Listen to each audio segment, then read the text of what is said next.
हरिओम।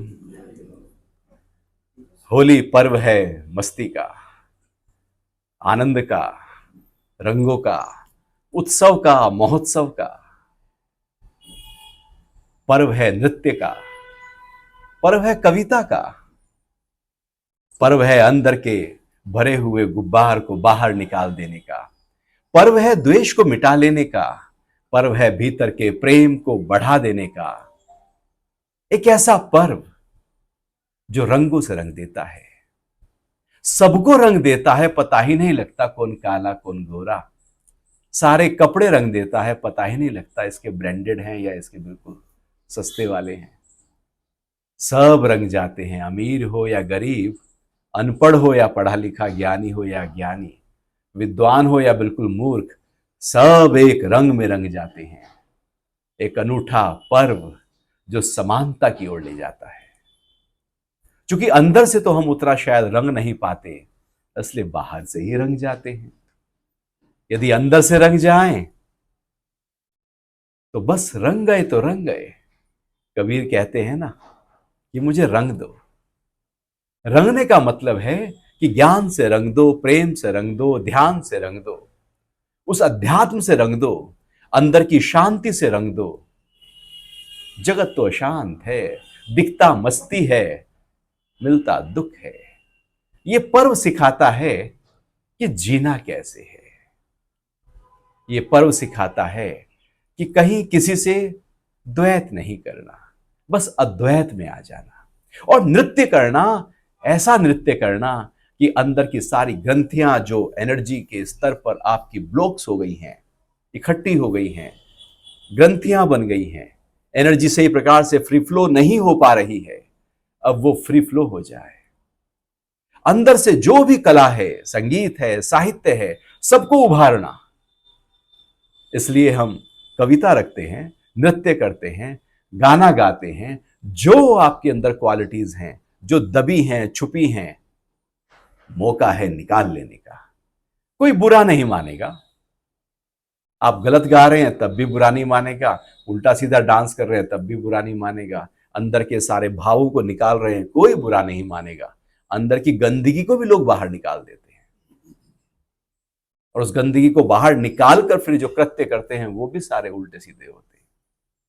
जबकि होली तो रंग है, प्रेम से एक दूसरे को रंग लगा देने का।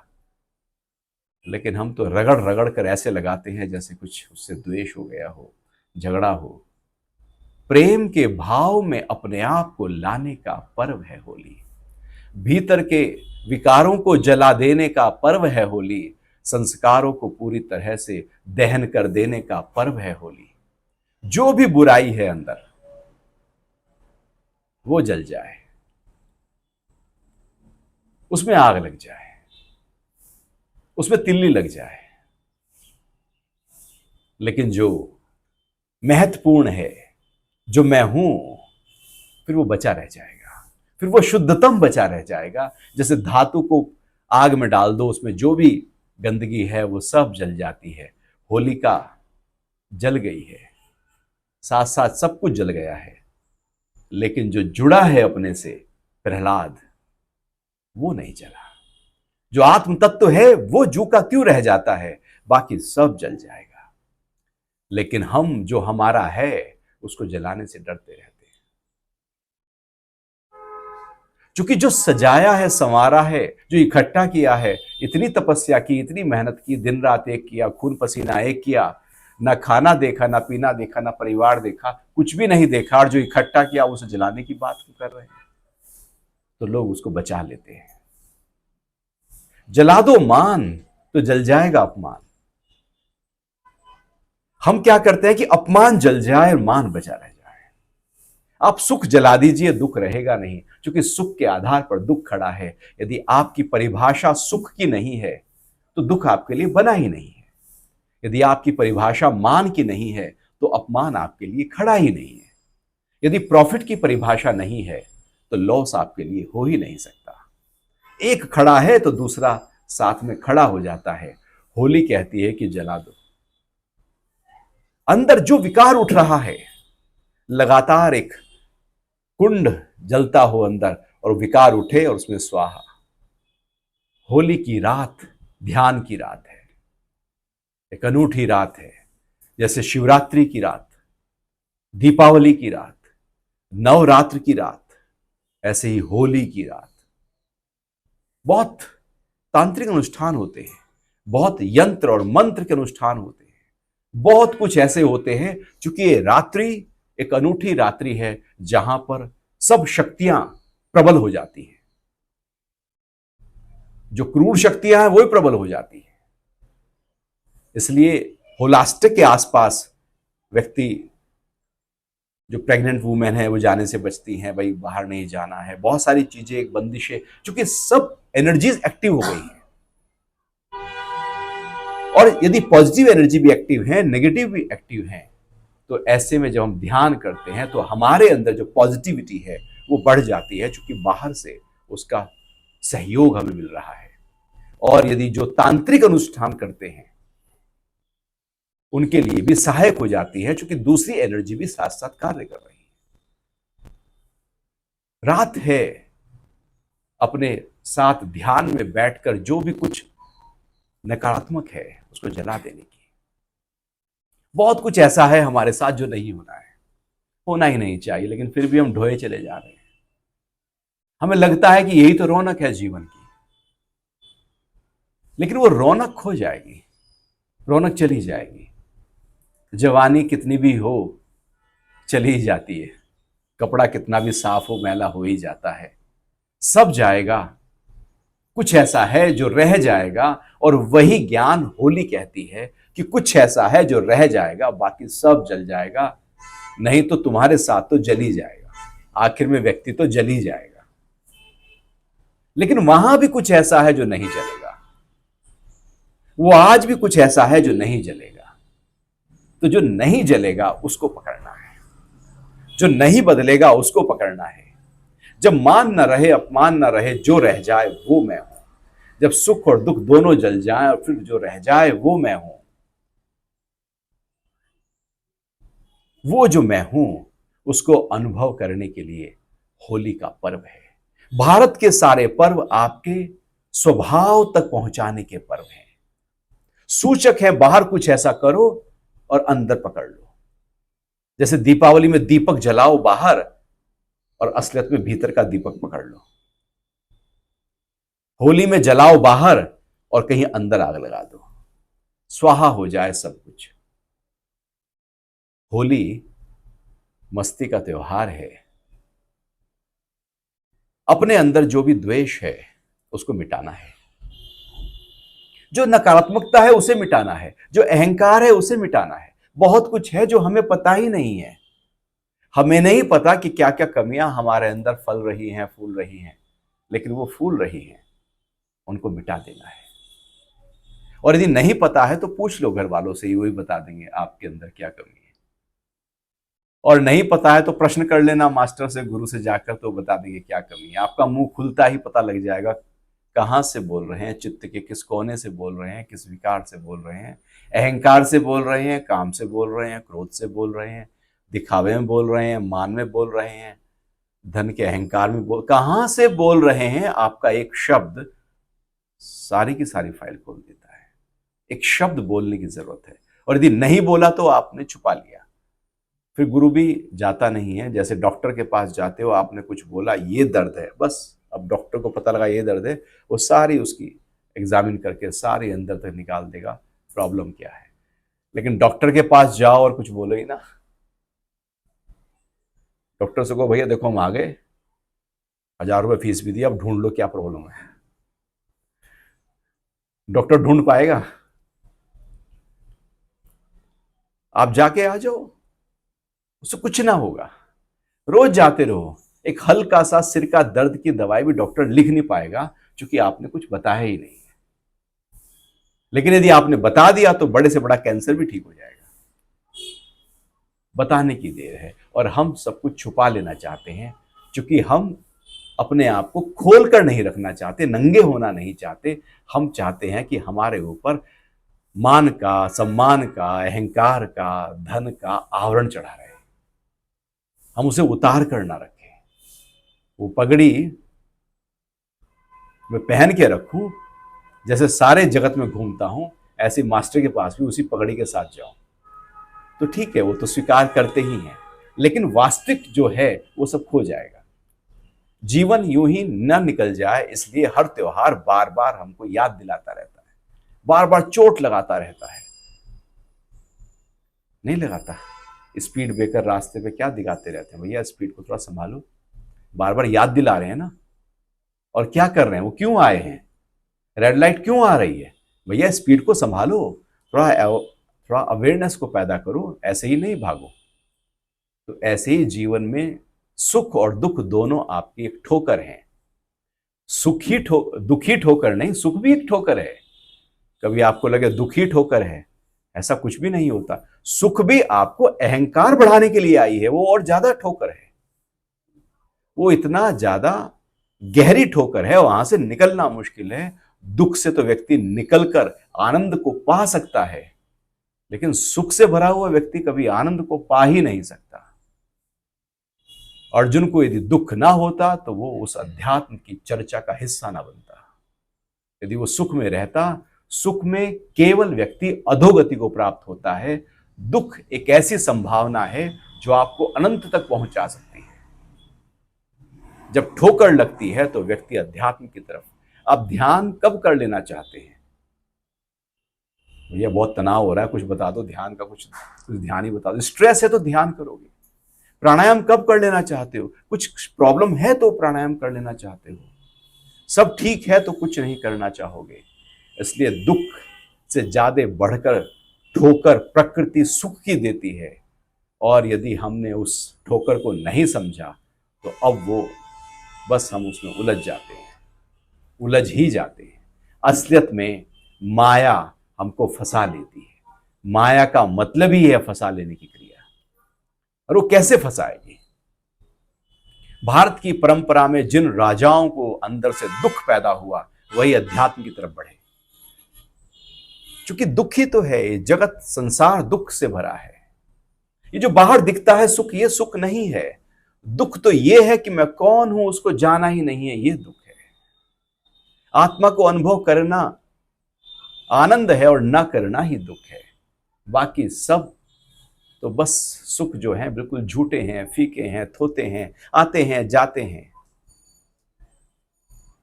और केवल यदि सुख मिलता रहे तो समझो कोई नाराज बैठा है आपसे। यदि गुरु से आपको लगता है कि सुख मिल रहा है और यदि कभी दुख आए तो समझ लेना ज्यादा प्रसन्नता आ रही है, क्योंकि अब वो ठोकर लगी है, अब कुछ सिखा देना चाहते हैं। यदि कुछ दुख आए तो परमात्मा को प्रणाम कर लेना कि शायद कुछ गलत हो रहा था। अब ज्यादा समय आ गया है अपने आप को फिर से स्कैन कर लेने का कि दिशा गलत तो नहीं हो रही है। वो अष्टावक्र अगली बार से विचार किया है कि अष्टावक्र गीता का आरंभ करते हैं, है ना। तो अष्टावक्र बैठे हैं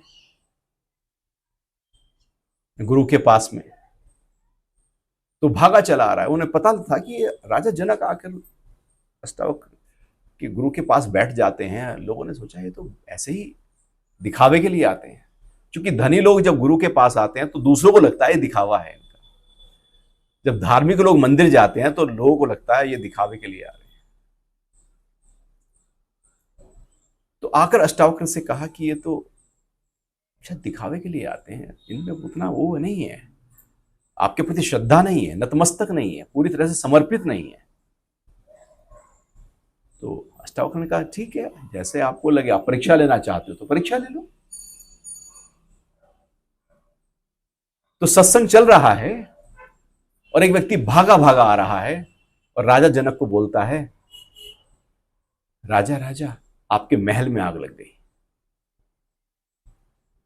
अब राजा चुप बैठे हैं, वो गुरु का ज्ञान सुन रहे हैं, ज्ञान चल रहा है और राजा शांत बैठे। फिर दोबारा महल में आग लग गई, वो फिर बैठे हैं, हिला के कहा आपके महल में आग लग गई। तो राजा बोलता है जिसने लगाई है वो बुझा देगा, गुरु को छोड़कर आग को बुझाने जाऊं, मेरे से बढ़कर मूर्ख कौन होगा। तो अष्टावक्र समझ गए असली है, नकली नहीं। ज्ञान इसी को देना है, इसी को ही देना पड़ेगा ज्ञान। क्योंकि सब छोड़कर यदि मेरे पास बैठा है तो ये जान लेना चाहता है, जिज्ञासु है।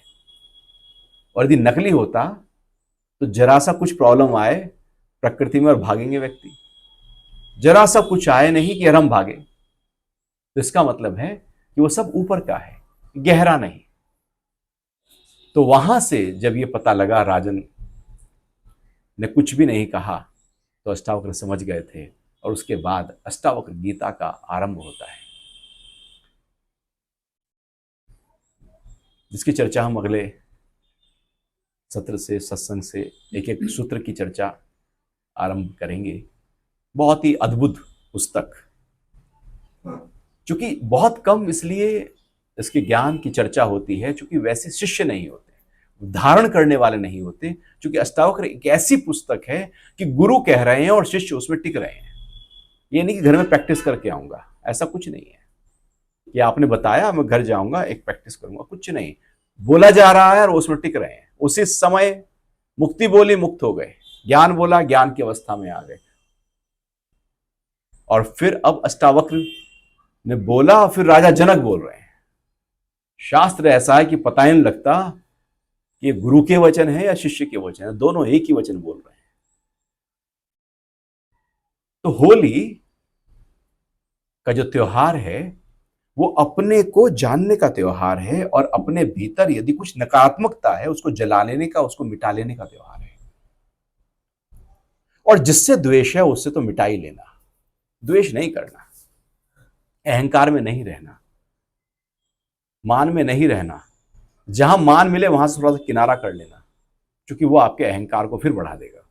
जो तालियां बजाएं समझो कि वो जगह ठीक नहीं है, हट जाओ वहां से, छुप जाओ, क्योंकि वो आपके अहंकार को बढ़ा देगा। और अहंकार यदि बढ़ा तो बढ़े हुए अहंकार पर जो चोट लगती है तो वो बड़ी खतरनाक होती है, वो सहन करना मुश्किल होता है। जब व्यक्ति बहुत ऊंचा चला हो, अब सांप के डंक मारने की संभावना है सांप सीढ़ी के खेल में उतनी ही ज्यादा बढ़ जाती है, और वो उतना ही ज्यादा नीचे आ जाता है। सांप सीढ़ी का खेल यही सिखाता है कि ज्यादा चढ़ोगे तो फिर पूरा नीचे भी उतर जाओगे। तो अध्यात्म क्या है? आपको ना चढ़ने देता है ना उतरने देता है, एक लगातार एक धारा की तरह आपको चलने देता है, जैसे नदी आराम से बहती जाती है। ज्ञान समुद्र के लहरों की तरह नहीं, वो तो शांत बहती नदी की तरह है, जो आपके अंदर एक ठहराव देता है। और उसके बाद उस ठहराव के साथ जब आप जीवन जीते हो तो मान और अपमान, सुख और दुख, लाभ और हानि, जय और पराजय एक साथ होते हैं। कोई प्रभाव हम पर नहीं होता। तो होली है तो हुड़दंग तो होना चाहिए, होली है तो मस्ती तो होनी चाहिए, होली है तो नृत्य तो होना चाहिए, होली है तो कविता तो होनी चाहिए, है ना। और होली है तो गाने भी होने चाहिए। जो भी कला है सबको उभारना होगा। ठीक है, आज करें ऐसा कुछ। कौन सी कला आपके अंदर छुपी है हमें तो पता नहीं, देखो आप बताओगे तो हमें पता लगेगा। अच्छा ये कला भी है भाई, कला है तो उसको उजागर करो। और जो कला है अब उसी कला को पकड़ के नहीं बैठो, भाई नई कला उजागर करो, फिर उसी को ना पकड़ो फिर एक और नई कला। प्रकृति में तो बहुत कुछ खजाना है। सहस्रार चक्र का अर्थ ही यह है कि जहां हजार पंखुड़ियां हैं और हजार अलग अलग क्वालिटीज हैं, किसी एक दो क्वालिटी के साथ जीवन जीना तो बिल्कुल ब्लिंकर लगाकर गधों की तरह चलना है। खिल जाओ। प्रकृति जैसे लगातार सुबह दिन रात एकदम खिली रहती है, मस्त रहती है। हवाएं पूरी मस्ती से बहती हैं, फूल पूरे मस्ती से, चिड़िया पूरी मस्ती से, पानी नदी सब कुछ मस्ती के साथ है। प्रकृति का कौन सा हिस्सा ऐसा है जो दुखी है? आदमी को छोड़कर इसे ज्यादा दुख है, क्योंकि इसे अपने आप को बड़ा करना है। चिड़ियों को अपने आप को बड़ा नहीं करना कि मैं कुछ हूं, उसे कुछ नहीं दिखाना, अपनी बड़ी कारी उसे नहीं दिखानी है। हमें दिखानी है, हमें ब्रांडेड कपड़े दिखाने हैं, हमारे पास समस्याएं बहुत सारी हैं, इसलिए हम दुख से बहुत घिरे हुए लोग हैं। उन्हें जिसे कुछ नहीं दिखाना वो तो मस्त है, वो फक्कड़ है, वो कुछ भी पहने, कुछ भी कहे, कहीं जाए कहीं आए, कुछ भी कैसे रहे, लेकिन हमें दिखाना है तो पड़ोसी क्या कहेगा, पड़ोसी क्या कहेगा, ऐसे नहीं वैसे नहीं, हम तो ऐसे ढक ढक कर चलते हैं जैसे जीवन जी नहीं रहे हैं। तो अपने अंदर की कलाओं को उभार लेना है। तो कहां से शुरू करें? देखो, हमारे अंदर जो था वो तुमने बोल दिया। अब आप अपना अपना बोलो। है ना?